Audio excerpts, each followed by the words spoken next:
देश में कोई पार्टी की सरकार ऐसी आज तक नहीं आई जिसने पुलिस का इस्तेमाल अपनी पार्टी के खिलाफ किया हो कि हमारे कार्यकर्ताओं को लठ मारो। पंजाब में आपकी सरकार आई, आपने जितनों को पकड़ने के लिए दिल्ली भेजा पुलिस को, वो आम आदमी पार्टी कार्यकर्ता थे नहीं। एक कुमार विश्वास घर पुलिस भेजी थी कि एक कुमार को उठा लाओ। दूसरा वो क्या नाम, बीजेपी का प्रवक्ता चुग, क्या नाम चुग है, क्या है, बग्गा सॉरी है, उनके बग्गा के साथ तो कैसी छीना झपटी हुई। आधे रास्ते आधा लोग इधर खींच रहे, आधा उधर खींच रहे, लगे बग्गा ही दो हिस्सों में बांट दोगे क्या? जान बची तो लाखों पाई, तो केंद्र ने हस्तक्षेप किया। आपने क्या इमरान ऐसा भगवंत मान ने शपथ लेने के बाद आम आदमी पार्टी के खिलाफ पुलिस ने उतार दी थी पंजाब की? नहीं ना भाई, तो कुछ तो बात सही करो भाई। कि हाईजैकिंग को कहां लेके जा रहे हैं, कौन सी बात कर रहे हैं आप? अरे हेमंत बिस्वा शर्मा का 2015 से पहले हेमंत बिस्वा शर्मा सबसे बड़े भ्रष्टाचारी थे, और तो उसके बाद जब उनके ऊपर सीबीआई ने इमरान करनी शुरू की। आज का विषय मनीष सिसोदिया, आज का विषय मनीष सिसोदिया ने एक बड़ा आरोप लगाया। कौशल खान जी, हेमंत बिस्वा शर्मा अपने बचाव में, अपने सफाई में अपनी बात कहेंगे, शुभेंदु अधिकारी अपनी कहेंगे, शुभेंदु अधिकारी से के खिलाफ जिसके पास सबूत होंगे वो भी अदालत जाएगा, किसी पर रोक तो है नहीं। लेकिन आज विषय ये कि ये सरकार की भी जिम्मेदारी है कि सीबीआई के माथे पर ये जो दाग लगा है टीका, इसको धोया जाए कि नहीं। ये कोई पॉलिटिकल इशू है क्या कौशल खान जी? क्या आप लोग ये सोचो कि गुजरात चुनाव निपटने दो फिर देखेंगे? ये तो तरीका ठीक नहीं। सीबीआई भाजपा की इकाई तो नहीं हो सकती ना, वो देश की संस्था है, तो उसके माथे से कलंक तो हटना चाहिए। हेमंत बिस्वा शर्मा का जो हुआ हेमंत बिस्वा शर्मा जानेंगे, लेकिन आज जो हो रहा है वो तो देखना होगा ना कौशल खान जी। अमिताभ जी, जब ऐसी सिचुएशन होती तो हम ये देखते हैं कि बाकी दोनों तरफ जिस पे आरोप लगा है और जिसके ऊपर आरोप लगाने वाला कौन है, उसका कैरेक्टर क्या है। अगर आप आम आदमी पार्टी का कैरेक्टर देखें, शुरू से ही जब से इनका इंसेप्शन हुआ है तब से ये कहते थे कि लोकपाल लाएंगे, लोकपाल नहीं आया। सुरक्षा लाएंगे, नहीं लेंगे, सुरक्षा ले ली। गाड़ी नहीं लेंगे, नहीं ले ली। बंगला नहीं लेंगे, अरे भाई उससे छोड़िए, बंगला लेंगे नहीं लेंगे, वो कहाँ नहीं ले लिया वो अलग की, वो इतना बड़ा विषय मेरे लिए नहीं। मेरे लिए बड़ा विषय ये है कि अगर कोई ये कहता है सीबीआई हेडक्वार्टर में साइड में ले जाके मुझसे कहा गया आओ तुम्हें मेरी कसम मान जाओ, हो जाओ, सब हो जाएगा। ये कोई तरीका यार, ये कोई गुड्डू की चाय की दुकान है क्या? अमिताभ जी, तो ये तो जो आरोप लगा रहा है उसको प्रूफ करना पड़ेगा ना, उसको नाम बताना पड़ेगा। अभी भी लतीफ साहब बैठ के बोले टाइम आएगा तो बताएंगे। इनके पास फोन करके लोग कह रहे थे बीजेपी में शामिल हो जाओ, टाइम आएगा तो बताएंगे। जब सीबीआई ने छापा मारा था तब भी बोले टाइम आएगा तो बताएंगे। टाइम कब आएगा? एक्चुअली अनुराग जी, एक लाइन में बता दूं, ये मुफ्त का एडवर्टीजमेंट टीवी पे मिलना लगता है क्योंकि इस तरह की कंट्रोवर्शियल बात बोलते हैं। और इनको बारे में ये जान लीजिए कि ये शुरू से ही छपास बीमारी के सफरर हैं। कौशल खान जी, अगर मैं ये मान भी लूं कि जो आप कह रहे हो बीमारी इनको है, तो भी आप अपनी यानी आपसे मतलब भाजपा सरकार भारत की अपनी जिम्मेदारी से बरी नहीं हो सकती। किसी को भी कुछ भी बोलने की इजाजत के मैं खिलाफ हूं। मैं सरकार का तमाशा बना रखा यार आप लोगों ने। अरे तो ये तो सीबीआई को देखना है और सिसोदिया जी को देखना है कि इन्हें केस करे। अगर उन्हें इनके कोई ऑफर दिया गया है तो इनको आके डिस्क्लोज करना चाहिए किसने दिया, जैसा आपने भी सवाल पूछा। पर ये आरोप लगाते और भाग जाते हैं, आरोप लगाते और भाग जाते हैं। यही मामला जब कोर्ट में जाएगा तो ये फिर माफी मांगेंगे, रिटर्न में माफी मांगेंगे। समस्या यही है, ये हमेशा के झूठे हैं और हमेशा झूठ बोलते रहेंगे। आम आदमी पार्टी का भी कैरेक्टर हो गया है। और मैं सच बता रहा हूं, आप याद कीजिए 2014 का चुनाव, जब मोदी जी बनारस से चुनाव लड़े थे, आम आदमी पार्टी से कौन लड़ने गया था? अरविंद केजरीवाल। क्यों? क्योंकि वहां से मीडिया की पब्लिसिटी मिलती है। इनको एक्चुअली बीमारी है मीडिया में आते रहने की, और आज वे भी फिर यही कर रहे हैं, कुछ और नहीं है। ये केवल इनका ड्रामा है और मैं चाहता हूं इसकी जांच हो, सरकार इसकी जांच कराए और सीबीआई इसके ऊपर एक्शन ले। यही मैं चाहता हूं।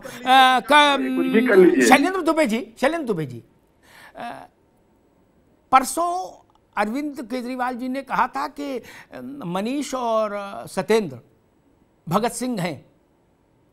फिर कल उसकी बड़ी आलोचना हुई, तो आज मनीष सिसोदिया ने विजडम प्रिवेल का मुजाहिरा किया और उन्होंने गुजरात में कहा कि मैं भगत सिंह जी का 1000वां अंश भी नहीं हूं, धूल बराबर भी नहीं हूं।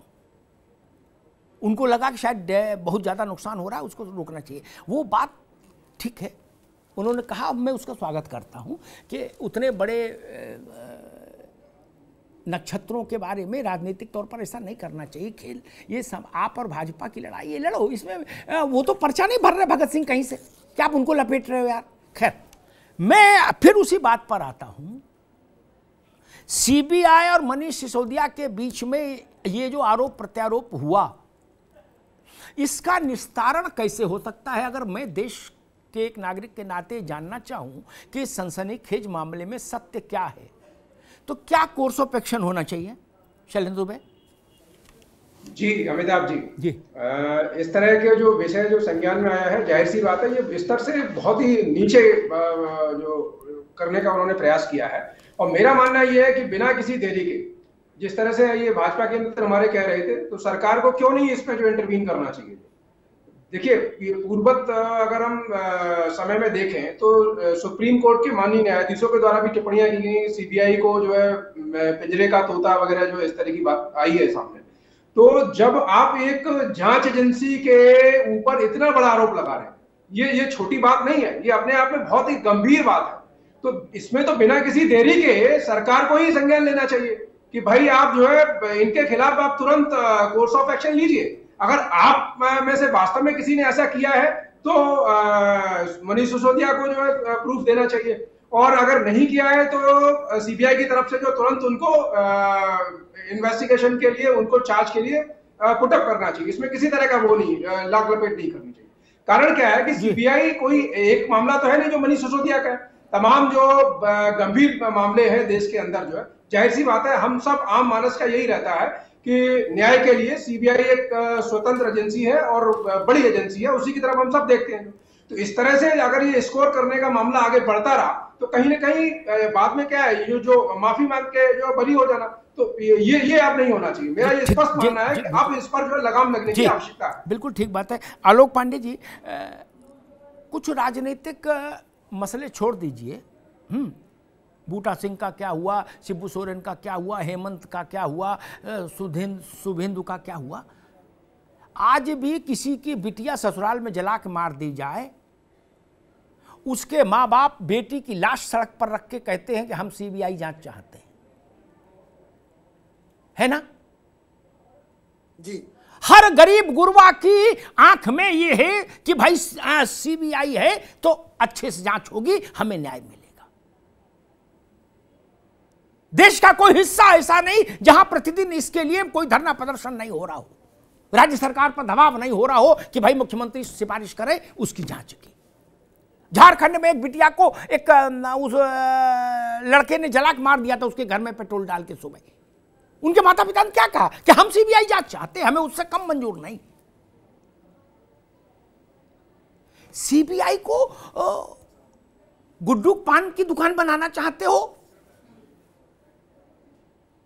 पप्पू को ढाबा बनाना चाहते हो, क्या बनाना चाहते हो भाई? आलोक जी, आप लोग तो राजनीतिक लोगों के लिए कह रहे, वो तो चकल्लस करके निकल जाएंगे, गुजरात चुनाव के बाद फिर कोई दूसरी थ्योरी फ्लोट कर देंगे। लेकिन सीबीआई की तो बिल्डिंग हिल जाएगी। जो गांव में बैठा गरीब आदमी सीबीआई को न्याय के लिए देखता है, उसके विश्वास की रक्षा कौन करेगा? आलोक जी। अमिताभ सर, मैं यही बार बार जानने का प्रयास कर रहा हूं, जितने ईश्वर ने मुझे विवेक दिया है, कि आम आदमी पार्टी का विवेक कहाँ गया। वो छोटी छोटी बातों में भारत की जो संस्थाएं हैं उनका किस तरह से मजाक बनाती है। लेकिन एक प्रश्न है कि ये मतलब मेरे दिमाग में आता है कि ये लोग ऐसा कर क्यों पाते हैं, क्योंकि बहुत बार सीबीआई का राजनीतिक दुरुपयोग हुआ भी है। तो वो उस राजनीतिक दुरुपयोग 2, 4, 6, 8, 10 गलतियां या 15 गलतियां जो नोटिस हुई हैं, जिसमें सीबीआई को सुप्रीम कोर्ट ने तोता तक कह दिया था, तो वो उस जगह के लूप होल को देखते हैं, किसी उसको, उसकी अच्छाइयों को नहीं देखा जाता है और उसका वो अपने लाभ के लिए उपयोग करते हैं। विक्टिम कार्ड खेलने में आम आदमी पार्टी, भारत की सबसे महान पार्टी में कहूंगा, तो वो विक्टिम कार्ड खेलते हैं और तब तक खेलते रहेंगे। अब देखिए, सचिन जैन तो ज्यादा बात नहीं करते और जेल में है तो बात करना बंद कर दिया। अभी मनीष सिसोदिया जेल चले जाएंगे, फिर उसका ट्वीट आना बंद हो जाएगा। और एक बात और है, अरविंद केजरीवाल जी ने जब भगत सिंह कहा ट्वीट करके, हमें लगा इसका मतलब मनीष सिसोदिया जेल जाने वाले। अरविंद केजरीवाल जी को ये समझ में आ गया है कि भाई भगत सिंह और सुखदेव भी जेल ही गए थे ना, अच्छा, तो अरविंद केजरीवाल को समझ में आ गया है कि अभी ट्वीट कर दो कि अभी जेल जाने वाले। नहीं, भगत सिंह तो केवल जेल नहीं गए, वो लोग तो फिर फांसी पर चढ़ गए, है ना, देश के लिए। तो जी, अब एक्चुअली इन्होंने आर्थिक अपराध किया है तो फांसी पे तो नहीं जाएंगे, लेकिन वो भगत सिंह से जोड़ करके एक इनको स्वतंत्रता संग्राम सेनानी बनाना चाहते हैं। सत्येंद्र जैन तो हो ही गए 6 महीने से है स्वतंत्रता संग्राम सेनानी, अब मनोज सिसोदिया के कहीं नंबर तो नहीं है, क्योंकि अरविंद केजरीवाल जी के मित्र हर जगह पर है। इमरान लतीफ साहब, क्या आम आदमी पार्टी मनीष सिसोदिया और सत्येंद्र जैन को स्वतंत्रता संग्राम सेनानी, चूंकि ये भी कहा था अरविंद जी ने कि आजादी की दूसरी लड़ाई है, तो क्या स्वतंत्रता संग्राम सेनानी के रूप में प्रोजेक्ट करने की इच्छा रख रही है? देखिए, निश्चित रूप से ये आज़ादी की दूसरी लड़ाई है, जब सारी एजेंसियों को गुलाम बना लिया गया है और उसका इस्तेमाल सिर्फ और सिर्फ सरकार के खिलाफ उठने वाली आवाज़ों को दबाने के लिए किया जा रहा है, तो निश्चित रूप से कहा जाएगा। अभी आलोक पांडे जी की 2 बातों को मैंने नोट किया है। उन्होंने कहा आम आदमी पार्टी जब बीजेपी के करीब नजर आती है तो हम इसकी तारीफ भी करते हैं, मतलब साफ है कि बीजेपी की तारीफ करेंगे, बाकी किसी की तारीफ नहीं करेंगे। दूसरी बात, इन्होंने अभी अपने आप जो है आत्ममुग्ध होकर बोल दिया कि आर्थिक अपराध किया है, मतलब सीबीआई अभी कह नहीं पा रही, ईडी अभी पूरी तरीके से कह नहीं पा रही है मनीष सिसोदिया के बारे में। आलोक पांडे जी ने दे दिया, उन्होंने जजमेंट यहां से सुना दिया कि उन्होंने आर्थिक अपराध कर दिया है। तो कुल मिलाकर जिस तरीके से भारतीय जनता पार्टी ने इन एजेंसियों का इस्तेमाल किया है, और आज सिर्फ और सिर्फ गुजरात चुनाव के नाते किया जा रहा है। गुजरात चुनाव हो जाने दीजिए, सारी चीजें ठंडी हो जाएंगी। गुजरात चुनाव से डर कर, क्योंकि इसी तरह की बौखलाहट भारतीय जनता पार्टी को याद करिए 2015 में भी होती थी।